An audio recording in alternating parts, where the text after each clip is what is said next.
Welcome back, everybody, to Real Estate Junkies, coast to coast. I am your West Coast representative, Rusty Ham. And I'm Rick Abbiati, coming from the East Coast in the state of New Hampshire. New Hampshire. I am it's been very cold, Rick, the last couple of days in the San Diego area. It hasn't been fun. I don't like the cold weather, but Friday it's supposed to be 95. So there you have it. What's cold? 70 degrees? Yeah, exactly. Yeah, I think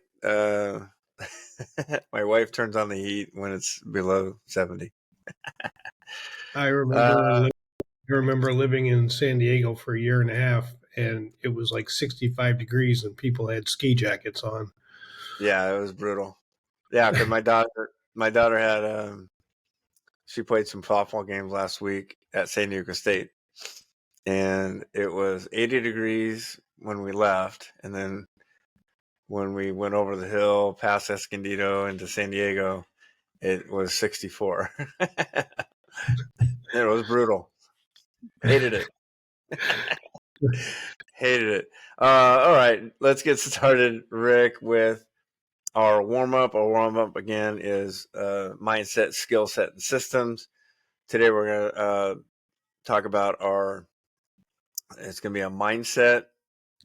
And then with our game plan, we do have the 4 game plans, right? The lease purchase, owner financing, subject to, and executive lease purchase or AO.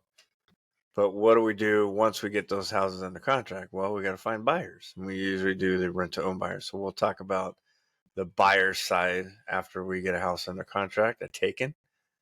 And then our cool down, and we're going to talk about our deals. We're in the trenches along with the associates, right? So we're going to talk about my recent house under contract and your recent Payday 3. So let's get into the mindset. Rick, we have associates that, I said it right off the bat, they defeat themselves prior to even trying to get the house under contract. Explain what their mindset issue is. So, and I've heard this multiple times. Geez, I got to take it. I got a property under contract. Now, what if I can't sell it? What if there's no buyers? Oh, this is a rural property. I'm going to have a hard time selling it. Some of my properties have been very rural, and some of them sold the quickest. So you can't defeat yourself up front without going through the process, and you'd be surprised what happens. And it doesn't matter whether it's a price range or whether it's location. It really doesn't matter because Rusty, as you've heard, what's the phrase? The house in the forest becomes the house on the ocean front. Yeah. For a buyer. Yeah. The buyers are out there, and we call that projecting, right? You're projecting whatever situation that is. You're projecting that because of this, you're not going to find a buyer, right? We even before that, even before they get a house under contract, we just had a group call, and someone was like, "Well, I was eliminating certain houses. I was looking because we tell them not to look up the house prior to making calls, right?" And he says, "Well, what if it's not moving ready?" And I said, "Who cares? Like, just get on the phone, right?" So they even qualify it, right? I think they qualify it prior to even making the phone call. So now they're qualifying these buyers without even attempting to see if a buyer wants a house in the forest, right? Right. I mean, we sometimes have properties that they're livable, but they need a lot of work. And if you're looking at wholesaling or flipping, you may be thinking, well, what kind of work am I going to have to put on this property before I get a buyer? You don't, because it allows the buyer to build equity in the property. And, I had one that required extensive renovations, and it was a young guy that bought it. He closed out. Closed it out in 2 years, and it's his now. So he wanted to build in his own equity. Yeah, of course you want to. And again, we're not we're not looking to get discounts from sellers, but if there does need to be a lot of extensive work, we do want to get it at a good price so we can sell it, so that like you said, the future buyer can gain that instant equity by putting in their own work. So talk about the mindset on the, because some of the sellers, some of the associates that it's their first taken. So what is the mindset with not only that, the buyer side, meaning what if I can't sell it, but just the mindset in general, because they're brand new. This is their first take, and they don't. Now it's like they're freaking out. Like, okay, what do I do? You know. Yeah, and that, because of the way we work, we're in the trenches with you. And that's something you definitely do not have to worry about. I've heard time and time again, what about the buyer side? What about the buyer side? What do I do with the buyers? Don't worry about that until you have a property under contract. That's when and I wouldn't say even worry about it then. Just lean on us, and we walk you through, between Nick and us coaches, we walk you through that whole entire process. Right. Yeah, I mean, my first mistake, I had my first taken, and I totally neglected the seller side. Right, I was focusing so hard on qualifying these buyers, and we're going to talk about that in a second. What we do with the tenant buyers, or how we acquire tenant buyers. That I totally neglected the seller side, and this house didn't sell back in the day.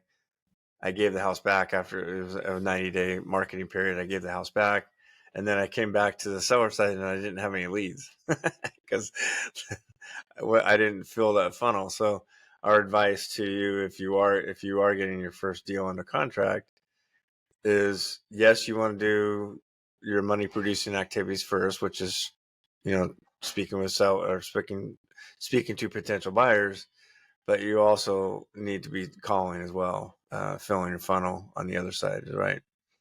Right. I Yeah, know. no comment on that. Yeah, and I had, two of my properties, they were side by side. I bought them both together, both 2 bedroom, 1 bath. And so I was marketing them simultaneously. So I had 500 inquiries on those properties. And I'm thinking, well, how am I going to call sellers? And it was a lesson learned. It was like, okay, I need to hire somebody to handle the buyer side. And so now my executive assistant, Megan, she's wonderful. She handles all the buyer inquiries. So that took a real load off me and allows me to focus more on the seller side. Yeah, super huge, and that was 4 deals in, right? So you got your first payday one and your second payday. So and we talked about scaling. I think last week we talked about scaling, when to scale, when to get the EA, when to get that VA. I just rehired a VA.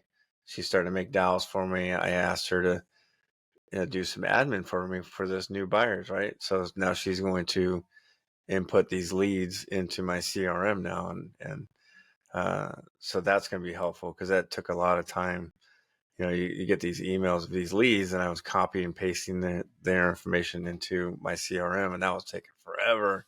I remember that last time I had a house under contract. So it's a good problem to have, right? You want to do those money producing activities first, and if you can hire somebody to do the small stuff, right, so that you can just go into your CRM, make a dial, call the buyer, say, hey, this is a rent to own only. So let's get into that. Let's pivot. Good segue. Rick, hypothetically, you get a house under contract with a seller, either lease purchase on a financing sub 2 or an executive lease purchase AO. You get that house under contract. Then what?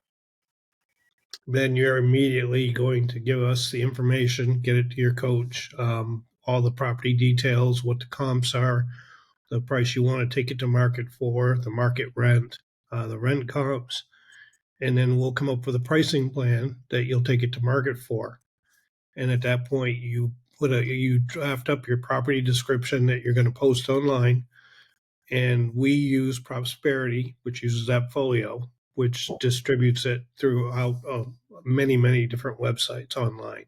So it's got a very broad distribution. And we'll walk you through that process. The other thing you want to do is order signs, obviously, because you'll need to market property with signs. And then what you'll also do is be creative on how you market. Craigslist, Facebook marketplace. You could go to it like if it's a maybe near a lake, for instance, a lake home. There may be a general store or something nearby where you can post something there in the store. So There you go. be creative on your marketing. Yeah, especially those rural areas like mine. We're going to talk about my deal in a second, but it's in the mountains, right? It's not in the ski resort area, but it's just below the ski resort. So that's a good point where I can just go to maybe the ski resort, general store or whatever, or maybe down the hill where I can just post something and someone looks at it, and which is cool. What I did is I made a QR code. Rick, I don't know if you do that, but I made a QR code, and I can put that QR code on let's say a flyer, and somebody can just zap it on their phone and look at it. So um, yeah, and so again, this is rent to own only, and that is our first, but not our only exit strategy, right? So our first exit strategy on these homes is the rent to own, where, okay, now describe. So you said that this Prosperity sends it out to a bunch of websites. Now these websites are usually rental websites, correct? Correct. Yep. Yeah. So about 85% of your leads that are going to come in are just looking to rent, right? So you got Right. to weed them out, right? That's kind of a tedious part. That's why probably having an EA or a VA sift through those is important, because again, you want to do money producing activities, and if someone is looking just to rent, that's not money producing. It's a non lead, right? So you want to sift through those and really talk to the people that it's almost like on the seller side, that they're open to the idea of maybe doing rent to own, that they want to own someday, they just can't afford it. Now Right. describe a rent to own buyer. What does a rent to own buyer look like to us? So a rent to own buyer, and it could be a renter. It could be somebody that has wanted to buy a house and they may be looking at what's for rent and they see a rent to own and the light goes off and they think, well, wait a minute, maybe this is my opportunity to buy a home. Mm-hmm. So, when they contact us, whether it's through email or an inquiry through Appfolio or Craigslist or whatever, we're going to reach out to them and ask if they've watched the How Rent to Own Works video that's on our Mm-hmm. websites. And we don't answer any questions because some of those questions will be answered in the video.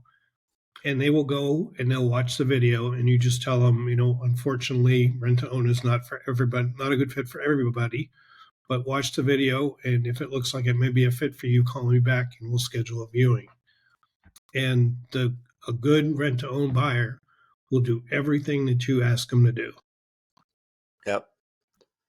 And then those rent to own buyers, again, some people have a skewed view of a traditional rent to own buyer, because some people who do the rent to own out there, they don't know what they're doing. To be honest with you, Mm-hmm. um, our success rate is very high because of the way we do it. And the traditional, and let me just say or I would say the misconception of rent to own is a 1 to 3% down with a rental, with their rent, and some of that rent going towards the purchase price of the home. Would that be accurate to say? Yep. Yep. Because I've heard that many times. Yeah, and so and the reason why that traditionally doesn't work is that's like a renter. We're looking for buyers, right? So hypothetically, let's say it doesn't work out. the way I just described it, what if say it doesn't work out, the odds of the house coming back to you in good shape is very low, right? Because renters, and I'm not saying all renters are dirty and they're going to trash your place, but if they don't feel like it's their home, they don't treat it very well, right? So Right. describe our qualifications and how we vet and why it's successful. So we're very fortunate to be partnered with a company that's been doing it for over 30 years, formerly in the mortgage business, Paul Ritter, and they do a complete credit check, of course, and of course, well, let me come back to the credit thing, but to do a credit check, debt to income ratio analysis, so what their mortgage and their income will look like when their lease period is up, so they're mortgage ready. They'll do a complete background check, sex offender registry. It's nearly 100 pages or more report. And they tell us this buyer will be ready, mortgage ready in 12 to 18 or 18 to 24 months.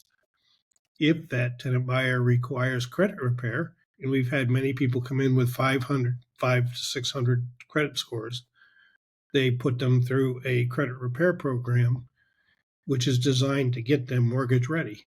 So it's very, very thorough. And they actually meet with all the prospective tenant buyers face to face on Zoom to go through everything with them. Yeah, and that's huge, right? Because now they feel like they're buying the home, right? Not Mhm. renting the home.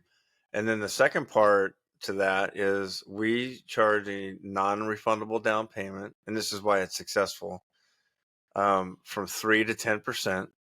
And the reason why we do that is, you said it before, we want them to be mortgage ready. And if someone comes in hypothetically 1 to 3%, that's typically lower than what a traditional lender would want. And then at the end of the day, they might need to come in with more money, right? And they might not have it. And then all of a sudden their option runs out and you're kicking them out, you're trying to evict them. Ours is on the flip side. We're asking for a very large down payment, enough that at the end of the day, the lender's going to say, "Oh, okay, you're ready to go. You put down 10% already. You're golden. Here's your loan," right? What people freak out about is that it's a rent payment, it's a lease payment, right? It's a lease option with the option to buy. So it, when we have our contract with the buyer, it's just a straight lease payment, right? And then they give us a large down payment, because we're treating them as a buyer. So they're putting a large down payment down, and then we're passing all the expenses on to the buyer. Um, Maintenance, repairs. We're actually going to require them to pay the taxes, and then any, whatever, utilities and all that kind of stuff. So it's, for us, yes, we're landlords, right? But we've passed all those expenses that a normal landlord would have, which is, sometimes you're paying a management company to take care of all that stuff that I just described, right? So that's sort of the difference between what we do and what other rent to own programs do, right? Right. And we're not taking phone calls at 2 o'clock in the morning and saying, oh, my toilet's plugged. So you're just basically collecting a check. And, as far as passing the taxes off to the buyer, it's no different than if they have a mortgage. They're going to be paying taxes and insurance on top of that. Right. And they're gonna have a lease payment. They'll be paying taxes on the home. Um, and then they're gonna have their own insurance, right? Renter's insurance. So it's exact. So again, we're treating them like they're a buyer, and that's why we have a high success rate, because, um, and then hypothetically, let's say life event happens, right? Because that does happen. We're actually going to talk about next week. But if a life event does happen and they are unable to, fulfill their option, a lot of times you get that house back and it's pristine because they've been treating it, in pretty good shape. Cool. Anything else on the buyer side? Yep. One thing that we do before we put the buyer through screening when they go to do their viewing is we send them what we call a next step form. Mm. And that next step form is kind of our pre-screening. So it'll have them put down what their down payment is or what they have for down payment and their employment their background in employment, income, and stuff like that. So, we know up front that they need to make at least 3 times what their monthly rent payment is plus taxes. And if they say, well, I've got 5,000 to put down, okay, that's all well and good, but we're trying to set you up so you're successful to get your mortgage. That's the main objective here. So over the next year, what additional can you add to that? And then you project it out over a 2 year period. So you want to get them up close to 10% by the end of the 2 year period. Right, so that the transition from us to getting finding a lender is smooth, and then they don't have the sticker shock. We call it the sticker shock, right? Because the lease payment plus the taxes, all that is going to be pretty close to what their future payment's going to look like. And so a lot of times in these other rent to own, it's a low rental, right? And yes, some of that might go towards your purchase price, but then they go get a loan and all of a sudden their payment has jumped up, $2,500, and then all of a sudden they can't afford it, right? So like you Right. said, we're setting up our buyers for success. We don't want to run buyer after buyer after buyer through our program. We get a house under contract, we want one buyer, and we want that one buyer to cash out in 18 to 24 months, because if they don't, we don't get paid, right? Right. And see, there are other people out there that claim to do rent to own. And they make their money up front and they really don't care what happens, whether the buyer is successful or not, which isn't right in our minds. So we do it the right way. Yeah, it's like a revolving door. We do all of our transactions with the highest integrity as part of our core values. Good stuff, Rick. Well, let's transition into our deals. I recently got a house under contract, an executive lease purchase. So when I find my tenant buyer, which we just described, I'm going to assign that tenant buyer back to the seller, and the seller is then going to take control. The reason why we call it an executive lease purchase is the seller is getting all the benefits that we would normally get if we stayed in the middle, right? So the tenant buyer, I'm going to share a portion of the down payment with the buyer or the seller. Then the seller is going to get the cash flow and the principal pay down on their loan, and then they're also going to get the markup that I marked it up at on the tenant buyer side. So he's getting all the benefits that we normally would get if we stayed in the middle. I was saying earlier, this is in the mountains, and like you said, because I had a house in the mountains before, Rick, and it didn't go well. I had to give the house back, and um, so I was very mindset wise very negative about mountain houses. But this is different. I have a better mindset now. I'm going to attack it differently. And I think I'm going to get a tenant buyer pretty quick. I've already had a few inquiries. So it's a $500,000 home. Well, I'm buying at 460, selling at 499. Hope we get 10%. If I get 10%, it's 50K. And I'm splitting that 50-50 with the seller. So it's just a one wham bam, thank you, ma'am, and then I'm done. Describe that though with an executive lease person. Are we truly done if once we assign the buyer? No, we're not truly done because actually the tenant buyer, if they don't come up with the whole 10% down up front, we are they submit their additional down payments to us, and of course then we distribute the portion with the seller and we keep our portion. But you also want the buyer to be successful, So in fact, this happened to me just week before last, where the seller on my AO or executive lease purchase had asked me some questions and about the down payment. And so I explained to him again the process, but I just kind of stay on top of it to make sure everything's running smoothly. And I told him that about 10 months ahead of time, we'll start getting them ready to get their mortgage. I just said, reach out to me and I can assist with that. So ultimately, it looks good. You keep that relationship, which is the best thing to do. Yeah, again, we all of our transactions are done with the highest integrity. So when you do assign a buyer to the seller, you're releasing any and all obligations regarding that transaction. However, I did the same thing. My first taken was an AO.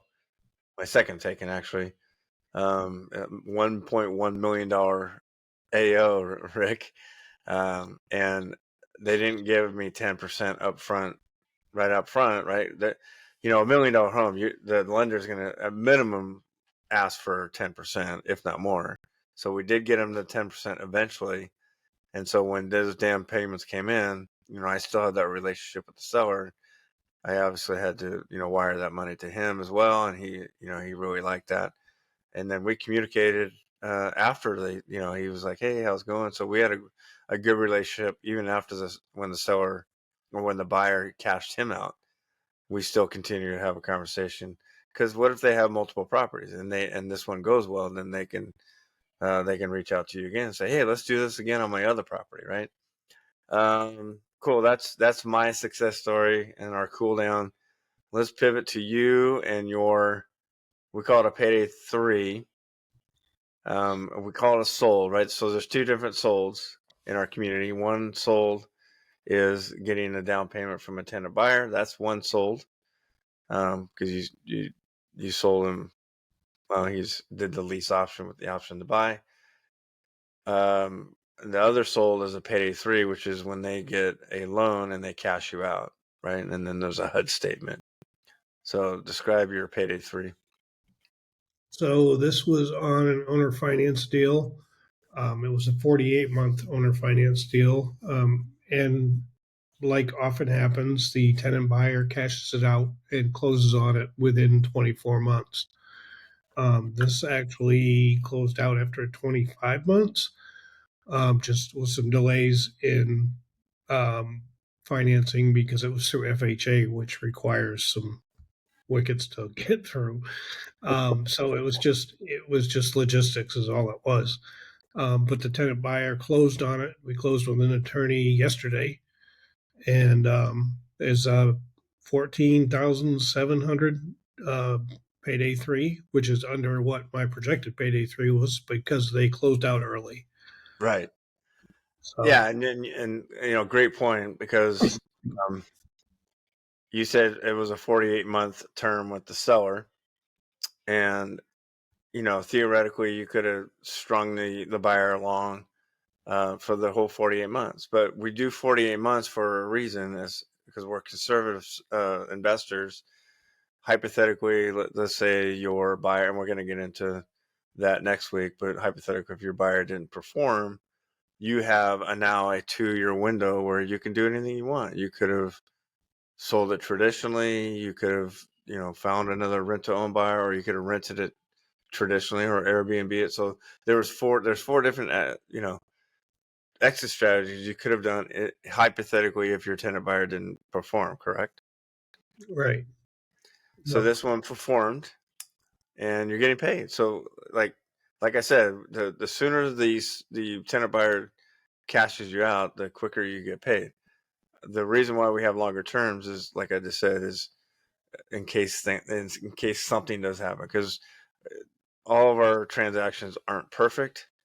But if we have a long enough term, we're able to pivot, right? And we need to be able to pivot so we can satisfy the seller at the end of the day, right? yep. So And it does. I had made the mistake on my first one, which was a lease purchase. It was a 48-month, actually, it was a 60-month lease purchase with the seller that I did. I did the lease purchase agreement with the tenant buyer for 48 months when you should only go 24 months. And I'll get back to that in a second. But um, the tenant buyer, when it got up near the 2 year point, she said, well, I've got 48 months to get my mortgage. And I told her, well, why would you do that? Because it's not paying down your principal. So if you can transition and get your mortgage sooner, that's better for you. So I was looking out for her best interest, rather than my own, because I could have milked it. Yeah, the longer so good point. I said earlier the quicker they get paid, the quicker the tenant buyer pays, gets a loan, the quicker we get paid. But theoretically, the longer the term, the more money we make. At the end of the day, our payday 3 is enormous. It's almost like we're the seller. We have to wait for our money, right? So does the Mm-hmm. seller, right? But yeah, the longer the term, the more money we make.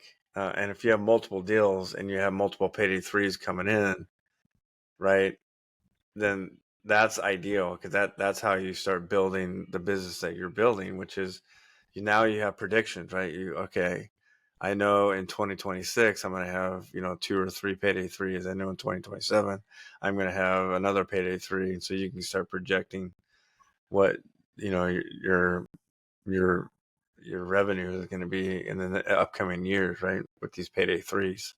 So that's pretty cool.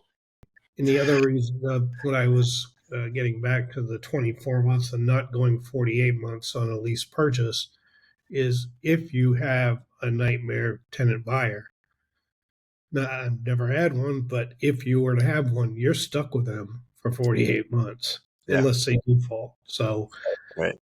you can always extend the 24-month period if something happens. Right. It's much harder to go backwards. Right. But you did a good job as far as, again, this episode might just be called, transactions with integrity, because you went back to them and said, hey, I'm looking out for you. It's probably better that you cash out early, even though I would make more money. It's probably better for you to to cash out now, so that you can start paying down that principal on that house. So good stuff, Rick. Welcome back. You're back from San Antonio. Did you go on the Riverwalk? Nope, been there before on some of the other trips I've done out there, but had Oh, some outstanding Mexican food for dinner. there you go. Was it Tex-Mex? No, it was Mexican Real food. Mexico. Okay. Yep, it was Well, good. welcome back. It's good to see you. Um, it Thank, wasn't the same without you. So welcome thank, back. thanks. All right. Congrats on your payday 3. All right, everybody. Congrats on your taking. Thank you. Peace out. We'll see you guys next week. Later. Take care, everyone.